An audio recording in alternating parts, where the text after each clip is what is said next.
How's it going, guys? I'm here in Princeton, New Jersey for the inaugural Pickleball Minds. I'm here with Collin Johns, needs no introduction. Just got a couple quick questions for you, man. What do you think of Pickleball Minds so far? I'm really loving it. I mean, a brain trust of so many people in the pickle space sharing ideas. I think it's a wonderful idea, and I just hope that it continues to expand. Awesome. Any plans on bringing your brother Ben to the next one? Well, I think that I well represent him here because I'm better known as Ben's brother, so I think that he's here in spirit. I'm so glad he said it so I didn't have to.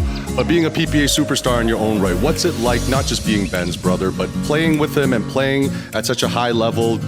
What's the pressure like for you on that stage?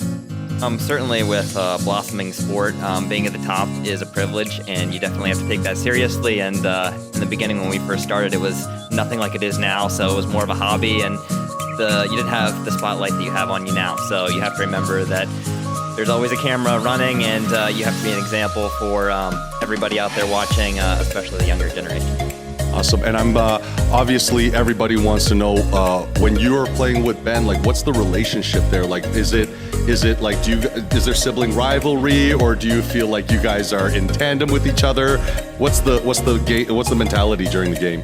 Well, fortunately Ben and I are both pretty laid back, and we've had a great relationship growing up. We were homeschooled, so we saw a lot of each other growing up. He's my only brother.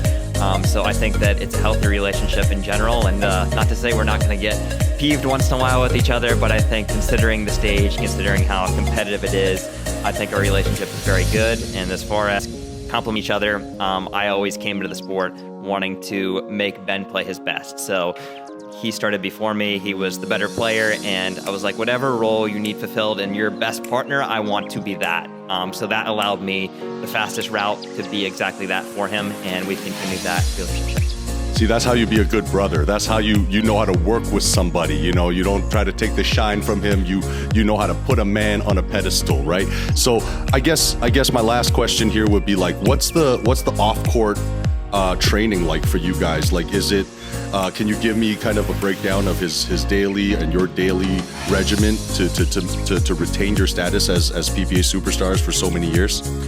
Yeah, it's certainly something that's grown over the years. In the beginning, you could practice a couple days a week, and that was considered good enough. But these days, it's much more competitive. So I have several people that I work with. My trainer does a great job, especially when I'm traveling, where you can do workouts from just anywhere. So there is a very big physical component to something like pickleball, and that includes staying healthy. I had an injury last year, so just rehabbing something like that, doing all the right things, but then also being your physical best when you go on the court. So it's physical, it's practice, among other things that get you to be your best on the court. That's amazing. Thank you so much for taking the time, Collins. Thank you. It's amazing. Cheers.